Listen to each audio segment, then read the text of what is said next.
안녕하십니까. 10월 6일 수요일 말씀 묵상 함께 시작하겠습니다. 주님께서도 오늘 우리와 함께 하시고 우리 모든 삶을 주관하시는 그 영광을 우리 가운데 나타내 주실 것을 믿습니다. 참으로 하나님께서 어디에 계신지 모르겠다. 정말 하나님께서 우리와 함께 계신가 의심이 들 때도 있지만 주님께서는 지금도 역사하시고 우리의 삶 가운데 개입하고 계신다는 사실을 예레미야 묵상을 하면서 계속해서 생각하게 되는 것 같습니다. 만약에 하나님께서 우리와 함께 하시지 아니하시고 하나님께서 우리를 이끌어 주시지 아니하신다면 나에게 과연 무슨 의미가 있을까 그런 생각을 해보게도 되고요. 어려운 일이 있을 때, 힘든 일이 있을 때에도 하나님께서는 우리의 하나님이 되시고 나의 인도자가 되신다는 사실을 확인할 수 있었으면 좋겠습니다. 오늘 예레미야 33장 1절부터 13절까지 말씀인데요. 이 말씀 통해서 우리와 함께 하시는 그 하나님을 확인하실 수 있었으면 좋겠습니다. 그런 말씀을 보겠습니다.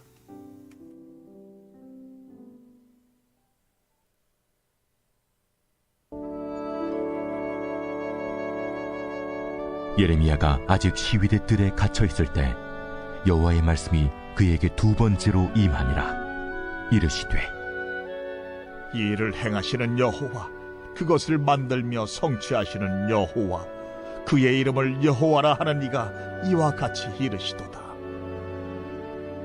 너는 내게 부르짖으라. 내가 내게 응답하겠고 네가 알지 못하는 크고 은밀한 일을 내게 보이리라. 이스라엘의 하나님 여호와께서 말씀하시니라. 무리가 이 성읍의 가옥과 유다 왕궁을 헐어서 갈대아인의 참호와 칼을 대항하여 싸우려 하였으나 내가 나의 노여움과 분함으로 그들을 죽이고 그들의 시체로 이 성을 채우게 하였나니 이는 그들의 모든 악행으로 말미암아 나의 얼굴을 가리어 이 성을 돌아보지 아니하였습니다. 그러나 보라, 내가 이 성읍을 치료하며 고쳐 낫게 하고 평안과 진실이 풍성함을 그들에게 나타낼 것이며 내가 유다의 포로와 이스라엘의 포로를 돌아오게 하여 그들을 처음과 같이 세울 것이며 내가 그들을 내게 범한 그 모든 죄악에서 정하게 하며 그들이 내게 범하며 행한 모든 죄악을 사할 것이라. 이 성읍이 세계 열방 앞에서 나의 기쁜 이름이 될 것이며 찬송과 영광이 될 것이요 그들은 내가 이 백성에게 베푼 모든 복을 들을 것이요 내가 이 성읍에 베푼 모든 복과 모든 평안으로 말미암아 두려워하며 떨리라.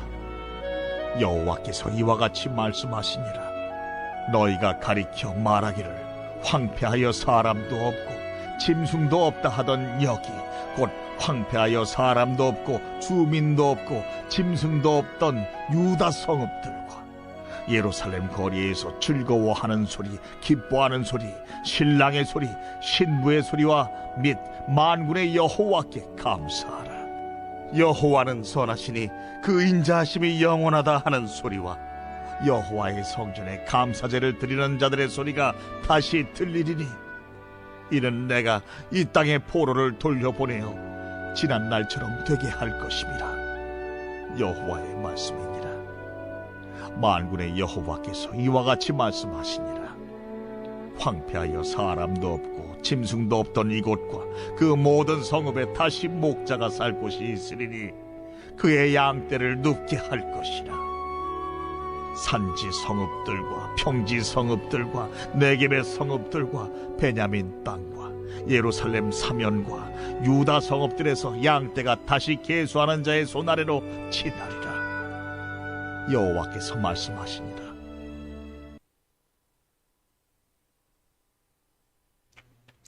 네, 30장에서 33장까지는 하나님의 구원을 선포하는 위로의 책이라고 할 수 있거든요. 그런데 그 가운데에서도 언약 공동체, 즉 이스라엘, 유다가 확실하게 회복될 것이다 라는 메시지를 주고 있는 것이 바로 33장입니다. 계속해서 회복될 것이다 이야기를 하고 있지만 그것이 확실하다, 분명하다 하는 것을 강조하고 있는 거죠. 사실 32장, 33장이 다 같은 이야기를 하고 있다고 볼 수 있는데 32장에서는 그 땅을 사는 이야기를 통해서 망해버린 나라의 그 땅을 산다는 게 무슨 의미가 있느냐. 근데 예레미야는 그 땅을 사죠. 왜 삽니까? 회복될 거니까. 분명히 회복될 거니까 땅 산다 하는 거고요. 그리고 오늘 본문은 이제 하나님의 말씀을 통해서 이런 이런 멸망을 당하지만, 그러나 이 멸망은 곧 회복될 것이다 라는 메시지를 주고 계시는 거예요. 근데 지금 현 상황이 어떤 상황이냐면, 예레미야가 아직 시위대 뜰에 갇혀서 붙잡혀 있어요. 이게 무슨 소리예요? 마지막 이제 거의 뭐 마지막이죠, 상황이. 왕은 당연히 시드기야입니다. 마지막 왕 시드기야가 예레미야가 하는 말이 듣기가 싫어가지고 예레미야를 가둬버렸지 않습니까? 바로 그 상황입니다. 그 상황에서 시위대들에 갇혀 있을 때에, 그럼 지금 성 밖에 누가 있어요? 바벨론이 와가지고 둘러싸고 있는 거예요. 그럼에도 불구하고 회개하지 않아요. 끝까지 회개하지 않아요. 이 예루살렘은 마치 이제 완전 병이 깊어가지고 빠른 시일 내에 수술과 치료를 받아야 함에도 불구하고 한사코 거부하는 환자하고 너무나도 비슷합니다. 이미 수술대에 올랐어야 되는데 끝까지 수술 안 받겠다고 거부하는 그러한 환자와도 같아요. 지금 환부는 계속 커져 가는데 시간이 지나면 지날수록 더 나빠질 수밖에 없는데, 그래도 한사코 자기는 치료 안 받는다고 거부하는 것과 똑같은 거죠. 그런 상황에서 하나님은 거의 예루살렘을 강제로 붙들어 가지고 그냥 수술대에 눕혀버리는, 즉 바벨론이라는 도구를 사용해서 그냥 잡아다가 그냥 수술대에 강제로 눕혀가지고 그냥 수술을 시행하시는데, 이미 너무 시간이 많이 지났기 때문에 작은 수술로 안 되는 겁니다. 작은 치유로 안 되는 거예요. 사실 뭐 시간이 얼마 안 지나서 이 문제가 생긴 지 얼마 안 된 상황이면은 간단한 시술이나 그냥 약으로 치료로 해결할 수 있는 문제를 계속 병을 키워가지고 결국은 대수술을 감행할 수밖에 없는 상황이 된 거와 마찬가지죠. 근데 하나님께서 이제 예레미야가 시위대 뜰에 갇혀 있어요. 사실 예레미야가 어떻게 보면 예루살렘의 입장에서 약과도 같은 존재 아닙니까? 예레미야 말 들었으면 괜찮았죠. 근데 안 들었습니다. 결국 어떤 일이 벌어집니까? 이제 대수술이 감행이 됩니다. 그런데도 불구하고 하나님이 이렇게 말씀하십니다. 일을 행하시는 여호와, 그것을 만들어 성취하시는 여호와, 그의 이름을 여호와라 하는 이가 굉장히 영광스러운 모습으로 나타나시는 거죠. 확실하게 내가 이 일을 하겠다, 그 말씀하시는데, 너는 내게 부르짖으라. 내가 내게 응답하겠고 내가 알지 못하는 크고 은밀한 일을 내게 보이리라. 이거 기도 강조할 때 굉장히 많이 인용되는 본문 아닙니까? 너는 내게 부르짖으라. 내가 내게 응답하겠고 내가 알지 못하는 크고 은밀한 일을 내게 보이리라. 암송도 많이 하시는 그런 본문인데, 하나님께서 예레미야의 기도에 응답하시겠다는 약속이죠. 그런데 예레미야는 이 예루살렘 성이 멸망하도록 기도한 적이 없어요. 예레미야는 분명히 하나님의 회복을 기도했습니다.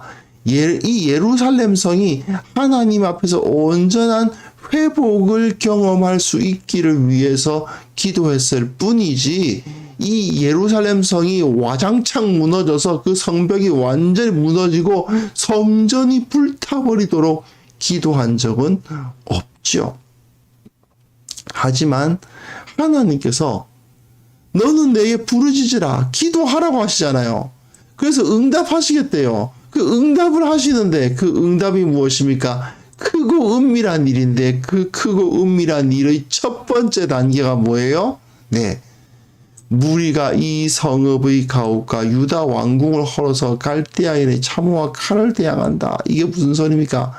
바벨론 군대가 쳐 들어오니까 이들을 막기 위해서 바리케이트, 그 방벽을 쌓아야 될 거 아닙니까? 근데 방벽을 뭘로 쌓는다는 거예요? 자기네들 집을 뜯어가지고, 왕궁을 뜯어가지고.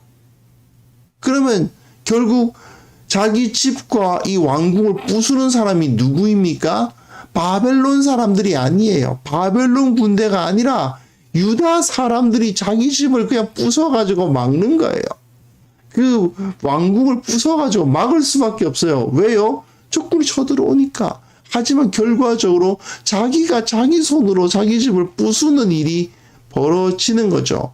근데 또 재밌는 것은 무엇입니까? 싸우려 하였으나 내가 나의 노여움과 분함으로 그들을 죽이고 그들의 시체로 이 성을 채우게 하였다. 이는 그들의 모든 악행으로 말미암아 나의 얼굴을 가리어 이 성을 돌아보지 아니하였음이라. 예, 하나님이 이걸 다 부숴버리고 다 죽이고 그 시체가 가득하게 하시겠다. 그런데 예레미야는 이런 기도를 하지 않았습니다. 예레미야는 이런 엄청난 재앙이 예루살렘 성에 임하기를 기도한 적이 없지요. 그런데 하나님의 기도 제목은 이렇게 응답되는 것입니다. 이게 뭡니까? 이게 무슨 기도 응답입니까? 너는 내게 부르짖으라. 내가 내게 응답하겠고 내가 알지 못하는 크고 비밀한 일은 내게 보이리라. 우리가 기도 응답받을 수 있다고 많이 암송했던 구절인데, 그런데 그 구절에 의해서 하나님이 응답하시는 게 뭐예요? 와장창 망하는 거, 죽는 거, 파멸. 그게 하나님의 기도 응답이라니, 우리의 부르짖음에 대한 응답이라니, 이게 뭔가 싶습니다. 하지만 여기 보시면 그러나 보라, 내가 이 성읍을 치료하며 고쳐 낫게 하고, 그죠? 고쳐 낫게 하시는 겁니다. 와장창 부숴버리는 이유가 무엇입니까? 낫게 하기 위해서입니다. 이들의 안에 있는 그 암과도 같은 그 죄악을 끄집어내기 위해서는 어쩔 수 없어요. 대수술을 감행할 수밖에 없는 겁니다. 이 수술을 하지 않으면 얘네들은 낫지 않아요. 그러니 어떡합니까? 그냥 겉모습에 그냥 적당히 상처에다가 약만 발라주는 방식으로는, 그냥 아픈 거 낫게 하는 그냥 그 진통제 좀 놔주는 방식으로는 이들은 다시 고침을 받을 수가 없습니다. 그렇기 때문에 수술대 위에 올려버리는 겁니다. 수술을 받으면 어떨까요? 그 칼로 그 생사를 째는 게 얼마나 아프겠습니까? 그죠? 정말 죽음과도 같은 그런 상황에 처하는 거 아닙니까? 수술을 받는다는 게 이런 대수술일수록 더 그렇죠. 그런데 하나님은 그렇게 해야만 된다. 그렇지 않으면 얘네들은 고쳐 나음을 받을 수가 없다는 거죠. 그래서 평안과 진실이 풍성함, 유다의 포로와 이스라엘의 포로를 돌아오게 하고 처음과 같이 세우는 그러한 리셋되는, 처음부터 새롭게 되는 그런 은혜를 주시기 위해서 와장창 무너뜨려 버리신다는 겁니다. 정말 대수술을 감행하신다는 겁니다. 사실 이게 바로 하나님의 섭리입니다. 우리가 고통당하고 어려움 당하고 하는 일이 벌어집니다. 그런데 왜 그런 일이 벌어지는가? 물론 욥과 같이 어떤 이유를 말할 수 없는 경우도 있습니다만은, 하나님께서 우리의 죄악과 악행을 보시고 이것을 그냥 갖고 있어서는 도무지 안 되니까 그들 가운데 막 우리의 삶과 우리의 마음과 우리의 그 행동 가운데 암세포처럼 퍼져 있는 이 모든 악행을 하나님께서 일거에 제거하시기 위해서는 수술을 단행하지 않을 수가 없기 때문에, 그렇기 때문에 이렇게 하시는 거예요. 그러니까 내게 보면 그 모든 죄악에서 정하게 하며 모든 죄악을 사하고, 예, 이게 왜 어떻게 이루어진다고요? 예, 이 성읍을 치료하는 것이 어떻게 이루어진다고요? 예, 이거죠.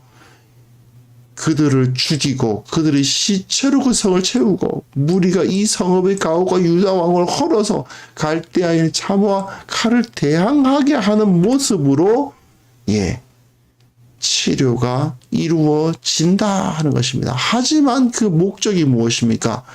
내가 이 성읍에 베푼 모든 복과 모든 평안으로 말미암아 두려워하며 떨리라. 누가요? 세계 열방이. 놀랍지 않습니까? 이스라엘의, 유다의 멸망을 보고 조롱했던 자들이 그 하나님이 그 멸망했던 이스라엘, 그 예루살렘을 다시 세우시는 걸 보면서 두려워하며 떠는 일이 벌어질 것이다. 예, 하나님의 회복은 그렇게 이루어진다는 것입니다. 여기서 10절, 11절, 12절, 13절이 거의 비슷한 이야기가 반복되다시피 하는데요. 여호와께서 이와 같이 말씀하시니라. 이제 뭐예요?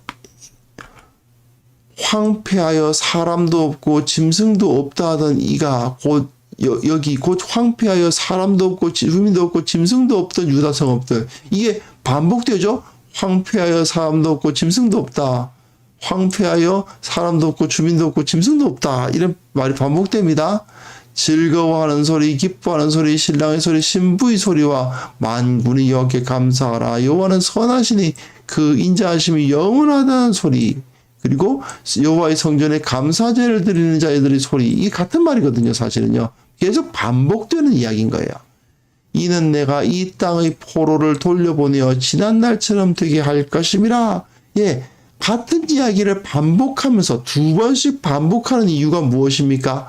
확실성을 드러내는 거죠. 증인은 언제나 둘 이상이거든요. 그러다 보니까 한 번 말하면 안 되고 두 번 말해야 되는 겁니다. 그래서 두 번 말하면서 하나님께서 확실하게 이 성읍을 회복시켜 주실 것이다 라는 그 확실성을 보여주시는 겁니다. 예레미야가 지금 이 말을 전할 때, 이 말씀을 받았을 때, 그리고 이 말씀을 전할 때 어떤 상황이었다고요? 시위대들에 갇혀 있었어요. 지금 바벨론 군대가 예루살렘 성을 포위하고 있어요.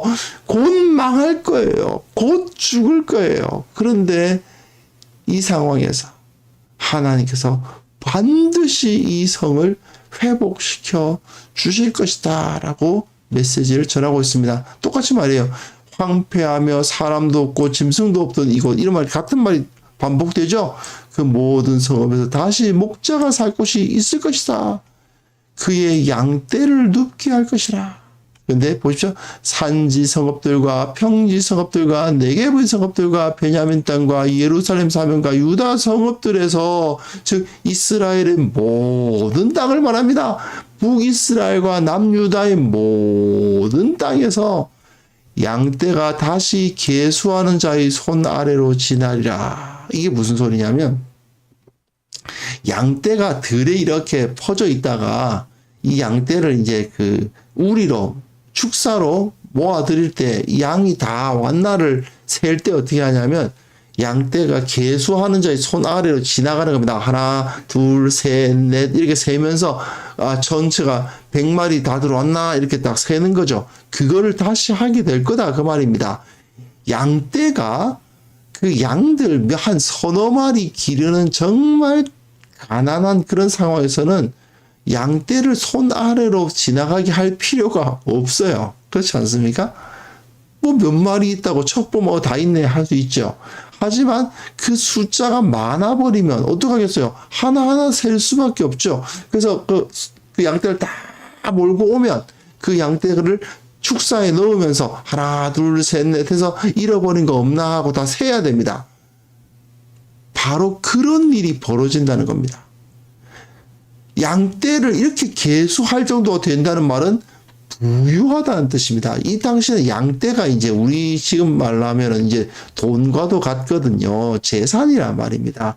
이 재산이 얼마나 많으면 양떼를 모아가지고 한눈에 양떼가 다 안 들어오니까 그 양떼가 축사에 들어갈 때 하나하나 세야 될 정도가 될 것이다.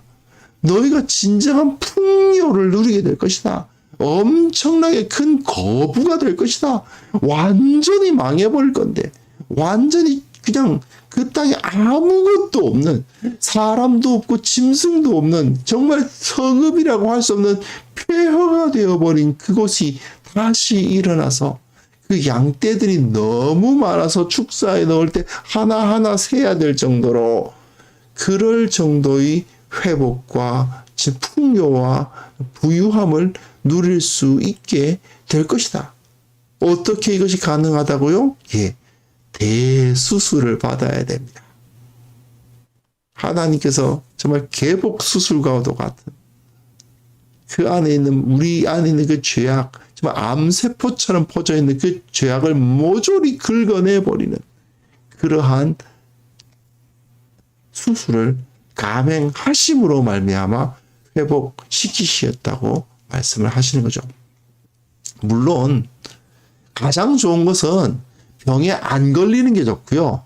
그리고 그거보다 좀 못하지만 그래도 좋은 것은 수술이 필요할 정도로 병을 안 키워야죠. 그렇죠? 우리가 하나님의 수술을 받을 정도로 그렇게 죄악을 우리 속에서 키우니까 문제가 되는 거 아니겠습니까? 그러니까 뭐 좀 죄가 있다 하더라도 하나님께서 뭐 작은 약, 그러니까 꾸짖으시는 말씀 한번 딱 듣고 그냥 바로 회개하고 잘못했습니다 하고 주님 앞에 용서를 구하면 그게 뭐겠어요? 그냥 약 하나 먹고 딴 낫는 거, 그쵸? 상처가 좀 난 거 그냥 약 바르고 낫는 거라고 볼 수 있죠. 하지만 병이 커지면 하나님께서 회개하라고 하셨는데도 회개 안 하고 끝까지 그 병을 붙잡고 있으면 그 병은 점점 커집니다. 수술을 받아야 하는 상황이 벌어져요. 병이 커졌을 때 수술을 받아야 하면요, 빨리 받는 게 그래도 그 수술의 크기가 적게 되죠. 정말 엄청나게 큰 수술, 위험한 수술 받아야 하는 상황이 되기 전에 수술을 빨리 받아야 됩니다. 물론 수술 자체는 큰 고통을 동반합니다. 하지만 그 고통을 겪은 후에는 병에서 벗어날 수 있고 회복될 수 있는 거 아닙니까?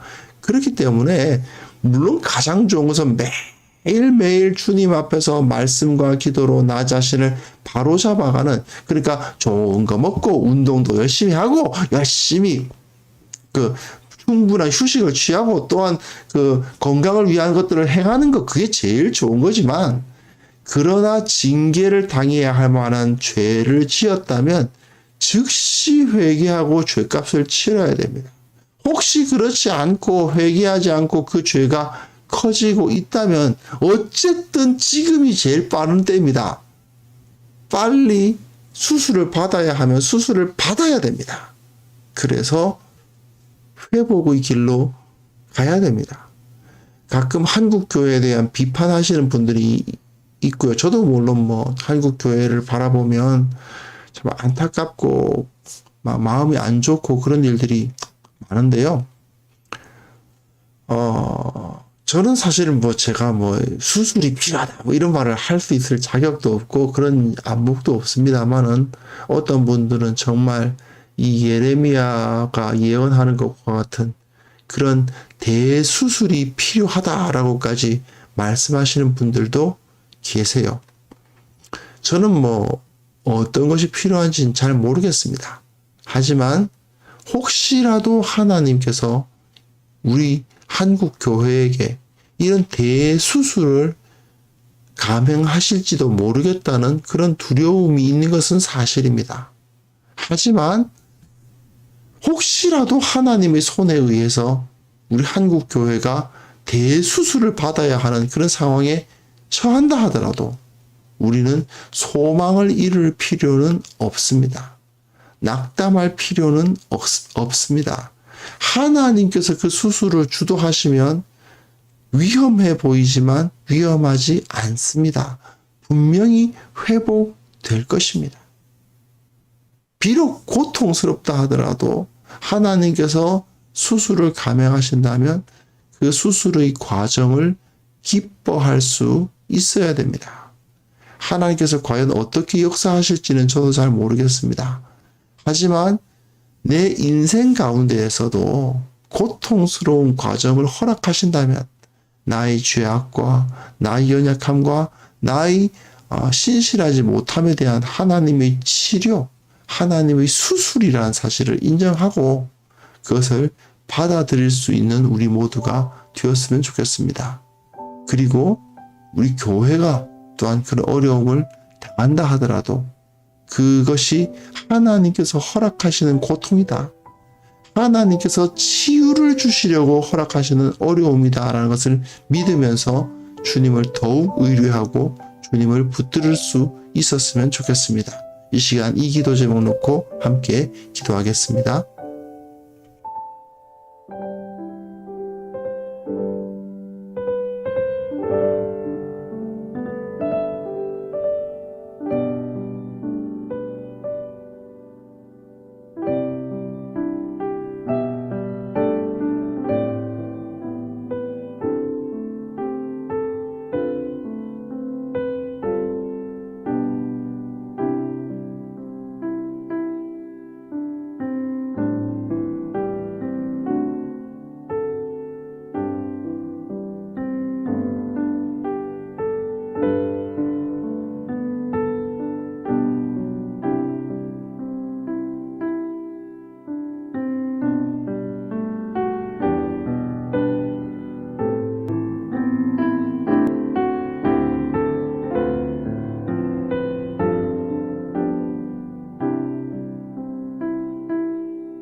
하나님 아버지, 주님께서 나에게, 우리에게 고통을 허락하실 수 있으나 그것은 곧 치유와 회복의 과정이라는 사실을 다시 한번 철저하게 믿게 하여 주옵소서. 주님을 의뢰합니다. 모든 어려움을 극복하기를 원합니다. 주님께서 행하시는 일이라면 반드시 우리가 회복될 수 있다는 것을 믿고 확신하게 하여 주옵소서. 주님, 혹시 우리들 가운데 어려운 상황에 있는 지체들이 있습니까? 우리에게 성령으로 충만케 하여 주셔서 위로와 격려를 허락하여 주시기를 원합니다. 지혜와 능력 허락하여 주시기를 원합니다.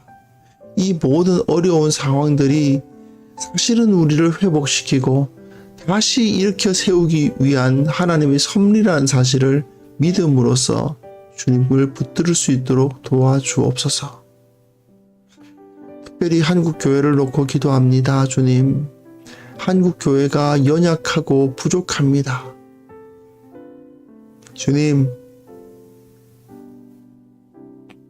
이 연약한 자가 그 방법을 알지 못하고 주님께서 어떻게 인도하실지는 알 수 없사오나 주님의 뜻 안에서 가장 좋은 방법으로 주님의 긍휼의 은혜 가운데에서 회복시켜 주시기를 간절히 원합니다.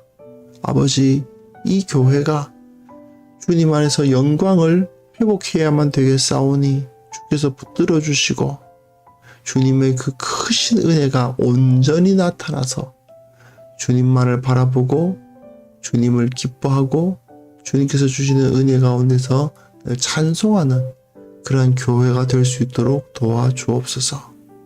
아버지, 오늘 하루 주님께서 인도하여 주시기를 원하옵고 주님의 모든 능력이 우리 삶 가운데 나타나서 어려운 일이 있을 때 지혜롭게 대처하게 하시고 또한 주님의 능력으로 모든 것을 잘 감당할 수 있도록 도와주시고 무엇보다도 우리 주 예수 그리스도의 모습으로 이 세상 가운데 주님의 영광 나타내며 살아가게 하여 주옵소서.